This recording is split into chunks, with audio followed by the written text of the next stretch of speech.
And former Hawthorn president, Jeff Former, Kennett. Sorry, I have sacked him. Well, current. he was former. He was Now he's former. current, Back. and he will be former again one day. So. Absolutely. Current. He's as current as ever, Jeff. Yeah. And he slammed a plan to cut the AFL halftime break by 10 minutes. Here is Jeff. I don't know where this idea has come from, but it seems to be another example of the AFL floating an idea without properly thinking it through, and certainly not taking it to the boards of the clubs. I think it's a stupid idea, absolutely stupid idea. There we go. We shall go on. So I had a bit of a chat to Jeff, and his advocacy against this, it goes beyond the headline. Jeff, probably one of the most important figures in the mental health space in Australia in the past 2 decades for his time at Beyond Blue. Yep. And he says cutting half-time in half leads him to have concerns for the players. Love your response to this. Here's when I was talking to Jeff Kennett this morning.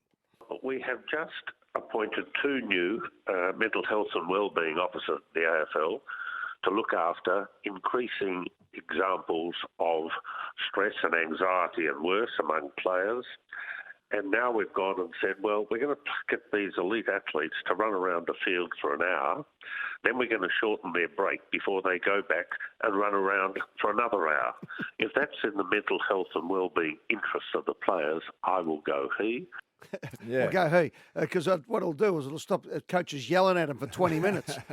Well, I think every player that I've played with, and I feel the same, we used to hate half time because it's it's a bit like cooling the car down, Seb, and they're having to fire it back up again, and there's so much more energy in that. It just seemed it was such a long time that you can't ride a bike and keep warm enough, so you do genuinely cool the engines down. You come out after three-quarter time, and it's so much harder to get going. It just never made sense. I always thought it was a commercial reason to do it, but, yeah, the idea of revisiting that, just having a slight break, rehydrate, get some food on board.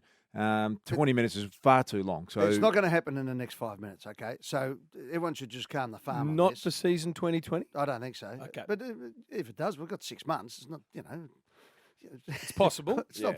I mean, the other thing I would like to throw up, Darcy, is why don't we have the countdown clock? Because everyone's got it now, and we've got to the ridiculous stage countdown now. clock for On the scoreboard. On the scoreboard, yeah, Right? yeah. Because now we've got a bloke standing on the boundary line, holding it up like he's in a pit crew, right? Everyone's got it. Everyone's watching it on KO, phone on your or- yeah, phone. I'm yeah. looking up at the coach's box. Everyone, the commentators, everyone's screaming, there's 30 seconds to go. What they might do, though, Darcy, is they might put out an app so that if you don't want to watch it, you can watch it countdown. If you do want to watch it, you can. But I think That's the a good players- idea. But the players should know anyway. I mean, it's ridiculous. Coming back to this point, what they can do, though, let me allay a few fears. We don't want to ape everything that happens in America, but what they do in the gridiron is that they can put up an area, right? It's very simple. Up goes basically a little tent. This is for concerns if players need to go for the bathroom break, for example. For example, what you'd do is you'd have your huddle in the forward pocket where the race is, not on the wing anymore, like we do at three-quarter time and quarter time. So you get over there. If you need to go and have a leak, you can run into the rooms, or they have facilities. If you want to get, you need a restrapping of your ankle, you can do that in privacy. If you want to watch, the coaches can hold up their boards with all the video. If they want to watch a bit of video, it can all be done. What it's taking away from, and I think Patrick Dangerfield said it and Darcy said it, is that we're cutting out the 3 minutes of walking off the ground, running back on, warming back up again, and all the rest of it. So that's all it is. It's trying to not get rid of the game itself. It's the periphery to try and tighten it because kids are saying they don't want to watch it that long, and it goes long. And we see the data is there. Halftime at the footy, the ratings go off a cliff.